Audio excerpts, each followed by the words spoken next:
ஆண்டவராகிய இயேசு கிறிஸ்துவின் நாமத்தினாலே உங்கள் யாவரையும் அன்போடு கூட நான் வாழ்த்துகிறேன், வரவேற்றுக் கொள்கிறேன். தேவனாகிய கர்த்தர் தாமே உங்கள் ஒவ்வொருவரையும் அவர் ஆசீர்வதிப்பாராக. இந்த நாளிலுமாக இந்த பரிசேயர்கள், சதுசேயர்கள், பிரதான ஆசாரியர்கள் இவர்கள் எல்லாரும் ஏன் இயேசு கிறிஸ்துவை கொலை செய்ய வேண்டும், ஏன் அவர்கள் அதற்கு ஆலோசனை பண்ணினார்கள் என்பதனை குறித்து இன்றைக்கு நாம் தியானிக்க போகிறோம். யோவான் 11வது அதிகாரம் 47வது வசனத்தில் நாம் பார்க்கிறோம்.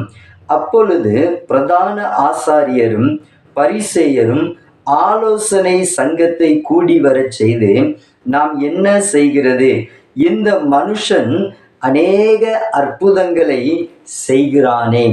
இந்த பரிசேயர்கள், இந்த சதுசேயர்கள் அப்படின்னு சொல்லி நாம் வேதத்தில் பார்க்கிறோம். இந்த சதுசேயர்கள் என்று சொன்னால் அவர்கள் எருசலேம் தேவாலயத்தில் அதிகாரத்தை பெற்றிருந்தார்கள். எருசலேம் தேவாலயத்தில் அவர்கள்தான் வியாபாரம் செய்வார்கள். பலி செலுத்த வருகிறதான அந்த பலி பொருட்கள், ஆடு மாடு கோழி இப்படிப்பட்ட காரியங்கள் எல்லாவற்றையும் எருசலேம் தேவாலயத்தில் அங்கே விற்பனை செய்து வியாபாரத்தில் செழித்தோங்கியது இந்த சதுசேயர்கள் தான். பரிசேயர் என்று சொன்னால் பரிசேயர் வேத பாரகர். இவர்கள் அந்த யூதர்களுக்கு போதகர்களாக இருந்தார்கள்.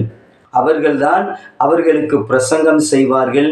அவர்கள்தான் அவர்களுக்கு போதனை செய்யக்கூடியவர்களாக அவர்கள் இருந்தார்கள். அவர்கள்தான் யூதர்களுக்கு போதகர்களாக இருந்தாங்க. இவர்களுடைய அந்த ட்ரெஸ்ஸை பார்த்தீங்கன்னா கழுத்து பகுதியில் இருந்து அந்த கரண்டைக்கால் வரையிலுமாக நீளமான அங்கியை அவர்கள் தூய்மையாக அணிந்திருப்பார்கள். அந்த அளவிற்கு தங்களை வெளியில் பரிசுத்தம் உள்ளவர்களாக இந்த பரிசேயனும் வேத பாரகனும் காட்டிக்கொள்வார்கள். அவர்களுடைய பிரசங்கங்கள் தவறான போதனைகளாக இருந்தது. 613 சட்டத்திட்டங்கள், கற்பனைகள், அதாவது வேதத்தில் சொல்லப்படாத இந்த 613 விதமான கற்பனைகள், சட்டத்திட்டங்களை கடைபிடிக்க வேண்டும், அவைகளைத்தான் நீங்கள் செய்ய வேண்டும் என்று சொல்லி ஜனங்களை தவறான பாதையில வழி நடத்துகிற பிரசங்கத்தையும் போதனைகளையும் தான் இந்த வேத பாரகனும் பரிசேயனும் அங்கே பிரசங்கம் செய்து கொண்டிருந்தார்கள். பரலோகத்திற்கு போகக்கூடிய காரியத்தை அவர்கள் காட்டுவதில்லை. மாறாக வேதத்தில் சொல்லப்படாத சட்டத்திட்டங்களை கடைபிடிக்கும்படிக்கு அவர்கள் அங்கே பிரசங்கம் செய்து கொண்டிருப்பார்கள். அதனால தான் இயேசு கிறிஸ்து மத்தேயு 23ஆம் அதிகாரத்தில் இந்த பரிசேயர், இந்த வேத பாரகர்களை குறித்து, அவருடைய போதனைகளை குறித்து அவர் குற்றம் சாட்டுவார். அவர்கள் செய்கிற தவறுகள் எல்லாவற்றையும் ஆண்டவர் சுட்டி காட்டுகிறவராக அவர் இருந்தார். இப்ப இயேசு கிறிஸ்துவினுடைய போதனையை கேட்டு, இயேசு கிறிஸ்துவினுடைய பிரசங்கத்தை கேட்டு ஜனங்கள் 3 நாட்கள் வரையிலும் அங்கே இருப்பார்கள். நாம் வேதத்தில் பார்க்கிறோம், அவர் வேத பாரகரை போல போதியாமல் அதிகாரம் உடையவராய் போதித்தபடியினாலே அவருடைய போதகத்தை குறித்து ஜனங்கள் என்ன செஞ்சார்களாம்? ஆச்சரியப்பட்டார்களாம். இப்படி ஆண்டவருடைய பிரசங்கம் ஜனங்களை பரலோகத்திற்கு நேராய் வழி நடத்துகிறதாய் இருந்தது. ஆண்டவருடைய பிரசங்கத்தை கேட்டு ஜனங்கள் அங்கே மனம் திரும்பினார்கள். அவருடைய பிரசங்கத்தை கேட்டு ஆண்டவர் அங்கே அவரை விசுவாசிக்கிறவர்களாக அந்த யூத ஜனங்கள் அங்கே மாறினார்கள். அவருடைய பிரசங்கம் அது பரலோகத்திற்கு போகிற பாதையை மனம் திரும்புகிற ஒரு பிரசங்கத்தை இயேசு கிறிஸ்து செய்தார். ஆனால் இந்த பரிசேயனும் இந்த வேத பாரகனும் அவர்கள் தவறான போதனைகளினால் ஜனங்களை வழி நடத்தினாங்க. இப்ப இயேசு கிறிஸ்து அவர்களுடைய போதனைகளையும் அவர்கள் செய்கிற தவறுகளையும் அங்கே அவர் சுட்டி காட்டினார். இரண்டாவது, இயேசு கிறிஸ்து அநேக அற்புதங்கள் செய்தார், அநேக அடையாளங்களை இயேசு கிறிஸ்து செய்தார் என்று சொல்லி நாம் வேதாகமத்தில் பார்க்கிறோம். அவர் செய்த அற்புதங்கள் ஏராளம்.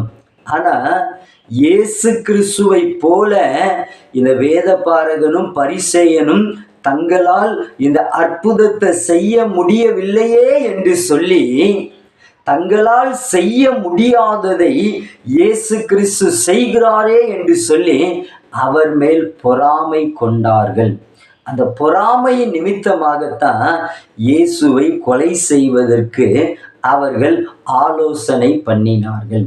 இயேசு கிறிஸ்து எதற்காக அவர் அற்புதம் செய்தார்? இயேசு கிறிஸ்து எதற்காக அநேக அற்புதங்களை வேதத்தில் செய்தார் என்று சொல்லி நாம் பார்க்கிறோம்.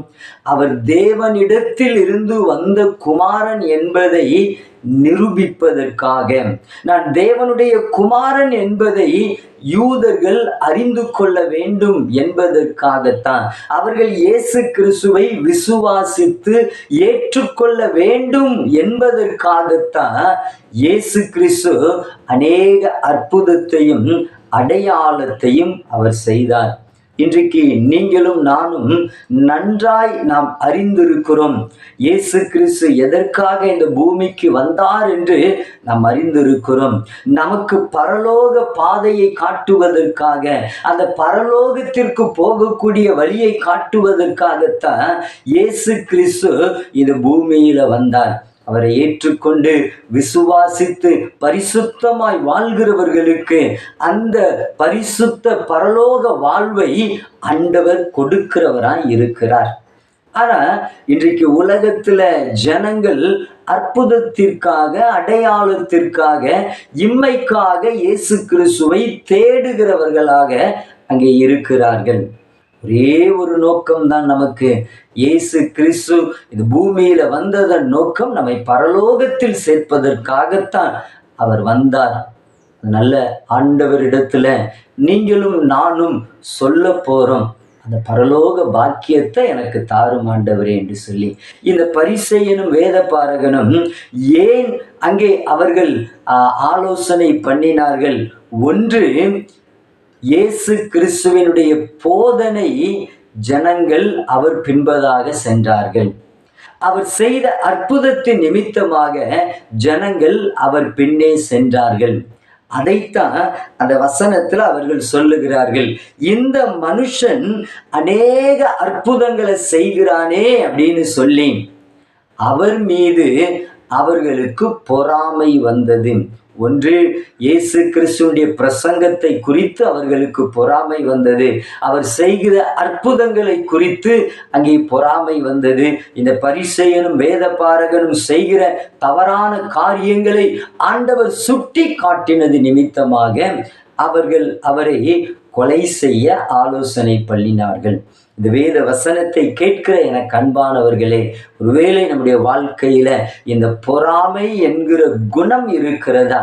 இந்த லெந்து நாட்கள்ல நம்ம ஆண்டவரிடத்துல சொல்ல போகிறோம், இந்த பொறாமை என்கிற குணத்தை நான் விட்டு விடுகிறேன் ஆண்டவரே. இந்த பொறாமையை விட்டு விட்டு நான் பரிசுத்தமாய் வாழ என்னை ஒப்பு கொடுக்கிறேன்னு சொல்லி அது நல்ல ஆண்டவரிடத்துல நம்மை ஒப்பு கொடுக்கிறவர்களாய் இருக்க வேண்டும். ஏன் அவர்கள் அவரை கொலை செய்வதற்கு ஆலோசனை பண்ணினாங்க? ஒன்று, அவர் மேல் அவர்களுக்கு பொறாமை இருந்தது. இரண்டாவது ஒரு காரியம் என்னவென்று சொன்னால், அதே யோவான் 11:48 வசனத்துல பார்க்கிறோம், நாம் இவனை இப்படி விட்டுவிட்டால் எல்லோரும் இவனை விசுவாசிப்பார்கள், அப்பொழுது ரோமர் வந்து நம்முடைய ஸ்தானத்தையும் ஜனத்தையும் அழித்து போடுவார்களே என்றார்கள். இங்க நாம பார்க்கிறோம், அந்த யூதர்கள் இயேசு கிறிஸ்துவினுடைய காலத்துல ரோமர்களுக்கு அடிமைகளாக இருந்தார்கள். ரோமர்கள் அவர்களை ஆட்சி செய்து கொண்டிருந்தாங்க. இந்த ரோமர்கள் இந்த பரிசேயர்கள், சதுசேயர்கள், பிரதான ஆசாரியருக்கு சில அதிகாரங்களை அங்கே கொடுத்திருந்தார்கள். அவர்களுக்கென்று சில ஸ்தானத்தை கொடுத்து சில அதிகாரத்தை அங்கே கொடுத்திருந்தார்கள். ஆனா இயேசு கிறிஸ்து செய்கிற அற்புதத்தை பார்த்து ஜனங்கள் எல்லாரும் அவருக்கு பின்பதாக போய் விடுவார்கள். அப்பொழுது ரோமர் நம்முடைய அதிகாரத்தை நம்மிடத்தில் இருந்து பிடுங்கி விடுவார்கள். நம்முடைய ஸ்தானத்தை நாம் இழந்து போக வேண்டும் என்கிற அந்த சுயநலம் அவர்களுக்குள் இருந்ததுனால அவர்கள் இயேசு கிறிஸ்துவை கொலை செய்வதற்கு அங்கே ஆலோசனை பண்ணினார்கள். இந்த வேத வசனத்தை கேட்கிற எனக்கு அன்பானவர்களே, ஒருவேளை நம்முடைய வாழ்க்கையில நாம் சுயநலத்தோடு கூட வாழ்ந்து கொண்டிருக்கிறோமா? பிறர் நலத்தை பாராமல் சுயநலத்தோடு கூட நாம் வாழ்ந்து கொண்டிருக்கிறோமா? இந்த லெந்து நாட்கள்ல நம்முடைய வாழ்க்கையில் இருக்கிற அந்த சுயநலம், நான் தனக்கென்று எடுத்துக்கொள்கிற இந்த குணம் எல்லாவற்றையும் விட்டு இந்த லெந்து நாட்கள்ல நம்மை பரிசுத்தமாய் வாழ்வதற்கு நாம் ஒப்பு கொடுக்க போகிறோம். அவர்கள் ஏன் இயேசுவை கொலை செய்ய ஆலோசனை செய்தார்கள்? ஒன்று, இயேசு கிறிஸ்துவின் மேல் பொறாமை அவர்களுக்கு இருந்தது. இரண்டாவது, சுயநலத்தோடு கூட இருந்தாங்க. நீங்களும் நானும் இந்த லெந்து நாட்கள்ல இந்த பொறாமை, இந்த சுயநலம் என்கிற குணத்தை விட்டு நாம் பரிசுத்தமாய் வாழ்வதற்கு நம்மை ஒப்பு கொடுக்கும் பொழுது அந்த பரலோக பாக்கியத்தை நாம் பெற்றுக்கொள்ள முடியும். ஆண்டவர் அப்படிப்பட்ட கிருபைகளை கொடுத்து நம்மை அவர் வழி நடத்துவாராக. ஆமென்.